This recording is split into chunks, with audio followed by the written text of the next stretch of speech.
Baik, inflasi, kedudukan inflasi sekarang ialah ia telah menurun selama 11 bulan berturut-turut. Yang saya kata menurun itu bukan saya pandai-pandai cakap, itu adalah angka rasmi. Dan angka rasmi, kalau orang kata inflasi ni tak betul lah, dia tipu lah, aku pergi kedai tak sama lah, itu adalah kaedah mengira inflasi yang diguna pakai bukan saja di planet ini tetapi di seantero alam. Sebab negara tak boleh nak pandai-pandai kira inflasi sendiri, dia mesti mengikut kaedah pengiraan yang ditetapkan oleh peringkat antarabangsa, supaya apabila pelabur ataupun pengurus dana dia membandingkan satu negara lain, bila sebut angka inflasi itu, ia adalah menggunakan satu kaedah yang seragam. Jadi hakikatnya ialah inflasi telah turun untuk 11 bulan berturut-turut, dan pandangan kami lah ia akan terus turun. Cuma ada sedikit sahaja perkara yang saya faham kenapa masih lagi orang mempersoalkan tentang harga barang ini, ialah kerana komponen dalam bakul-bakul harga yang dikira untuk mendapatkan angka inflasi itu, komponen harga makanan, baik harga makanan mentah, terutamanya harga makanan siap di restoran ataupun yang dibawa balik ke rumah, yang itu angkanya itu lebih tinggi berbanding dengan kos-kos lain. Kos telekomunikasi rendah, kos tenaga rendah, kos pengangkutan rendah, kos baju rendah. Tapi memang betul, bila bab mari daripada makanan, terutamanya makanan siap, yang itu memang antara yang paling tinggi berbanding dengan kos-kos lain. Tetapi itu pun dia telah mula menurun sejak Februari, saya ingat. Memang betul, masa saya mula-mula masuk, yang lain turun, tapi bab makanan tak turun lagi. Dia bertahan November, Disember, Januari, bab Februari dia mula turun kan. Jadi saya rasa inflasi itu akan terus turun.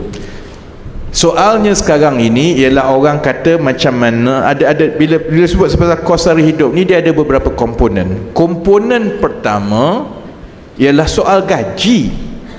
Dia bukan soal kos, bukan soal harga semata-mata kan. Jadi sebab itu, seperti yang soalan kedua tadi, sebab itu kita tumpu banyak kepada beberapa perkara yang melibatkan gaji. Pertama, mesti ada dasar gaji progresif supaya ia menjadi perkara undang-undang. Gaji permulaan ini kena tinggi sedikit, kenaikan tahunan ini mesti kena ada. Kan ada orang 10 tahun tak naik gaji kan? Memanglah teruk, inflasi naik tiap-tiap tahun, gaji tak naik kan. Jadi kita tumpu kepada gaji. Kita juga tumpu kepada soal mencambahkan ekonomi dalam sektor-sektor strategik yang boleh menawarkan gaji lebih tinggi. Sebab itu kita tumpu kepada tenaga boleh baru, kita tumpu kepada digital, kita tumpu kepada menghasilkan projek-projek pertanian moden, yang walaupun pertanian tapi gaji dia lebih tinggi daripada gaji graduate, kerana nilai dia itu boleh menampung gaji graduate contohnya kan. Yang ini supaya lebih ramai rakyat kita yang kenaikan gajinya itu berpatutan, supaya kalau ada kenaikan harga barang makanan, dia tak terasa sangat. Kalau ikut inflasi, saya tak pernah ulang benda ni lah, menteri-menteri sebelum ini selalu ulang, iaitu inflasi di Malaysia ini adalah antara yang terbaik di dunia. Memang betul, memang betul. Sebab tu kalau bila saya pergi ke luar negara, semua orang akan tahniah Malaysia, pertumbuhan bagus, inflasi bagus. Tapi kita sedia maklum, walaupun angka inflasi itu lebih rendah berbanding negara lain 7%, 8%, tapi sebab kenaikan gaji di Malaysia itu lambat. Jadi bila naik sikit je harga makanan, terutamanya orang duk kira ukur harga roti canai, harga nasi goreng ayam yang nak bawa balik ni kan, dia naik sikit je, naik RM1 je, orang terasa dah. Sebab apa? Sebab gaji itu rendah, maka sebarang kenaikan harga barang makan yang kena beli tiap-tiap hari ni dia terasa kan. Jadi soal gaji itu bagi saya lebih penting daripada soal kos. Pada masa yang sama juga kita kena tangani soal kos lah. Jadi kita tengok kenapa harga barang ni naik, terutamanya yang melibatkan makanan. Kerana yang paling sensitif ni ialah makanan. Bila sebut pasal makanan, dia adalah berkaitan dengan bekalan. Kalau soal makanan mentah, memang kita kekurangan sebab kita import. Daging kita import 80%, sayur kita import, cili kita import, semua kita import. Jadi bila kita import ni memang dia naik lah kan. Jadi sebab itu orang tak faham lah kenapa antara tugas utama kami ialah mempercepatkan kapasiti pengeluaran makanan mentah.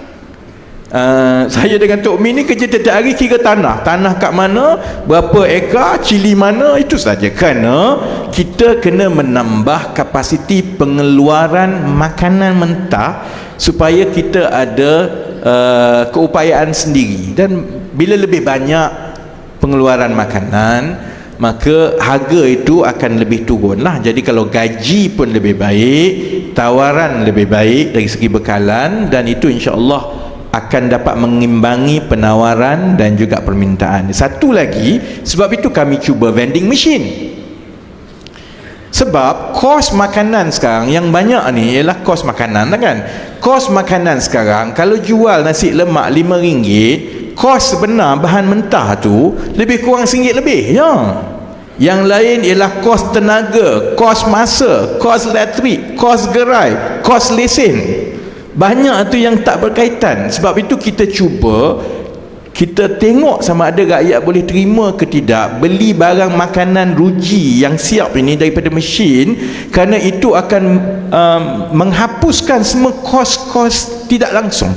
Sewa tak payah bayar, tak payah tunggu kat situ, tak payah bayar pekerja, tak payah bayar elektrik. Sebab itu boleh jual nasi lemak RM2, RM3, laku habis. Jadi ini adalah contoh-contoh untuk kita menangani struktur rantaian bekalan makanan kan. Kita orang buat macam mana pun dia akan tetap ada yang kata oh tak jalan lah, tak ada apa. Sebab yang ini saya mungkin bunyi kasar sedikit. Negara kita telah terbiasa dengan tindakan kerajaan bila bising sikit ambil duit bagi subsidi. Kita terbiasa dengan Panadol. Dan bagi saya perkara inilah yang menyebabkan kita ada masalah dengan bekalan ayam dan telur dulu.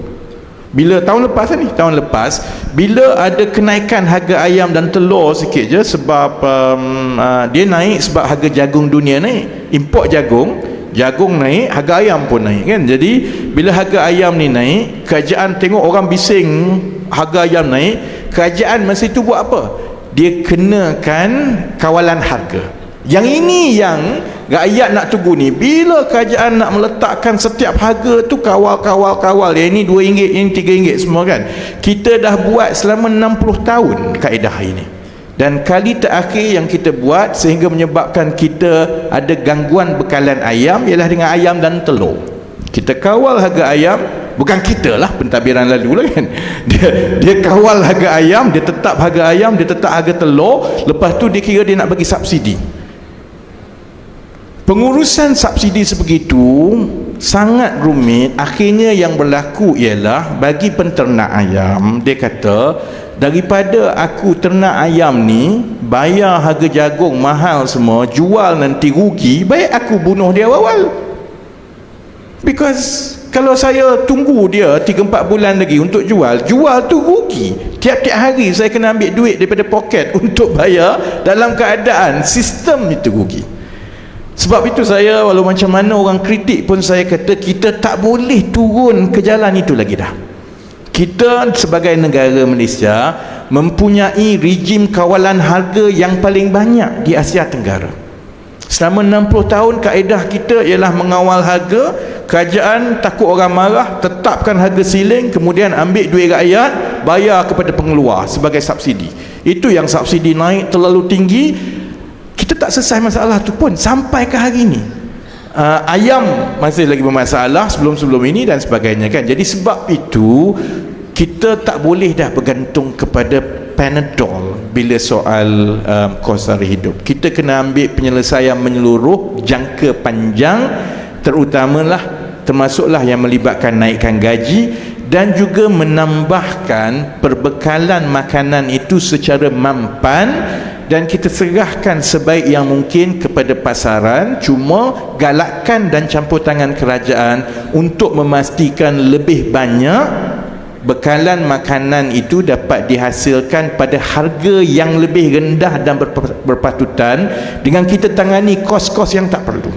Dan kalau ini kita teruskan dalam 2-3 tahun akan datang, kapasiti pengeluaran makanan kita naik, insya-Allah pada masa yang sama gaji juga telah naik oleh kerana gaji progresif dan juga sektor ekonomi yang lebih baik. InsyaAllah itu akan dapat menguruskan soal kenaikan kos sara hidup di masa-masa akan datang, supaya kita tidak terus terperangkap seperti ini, ya.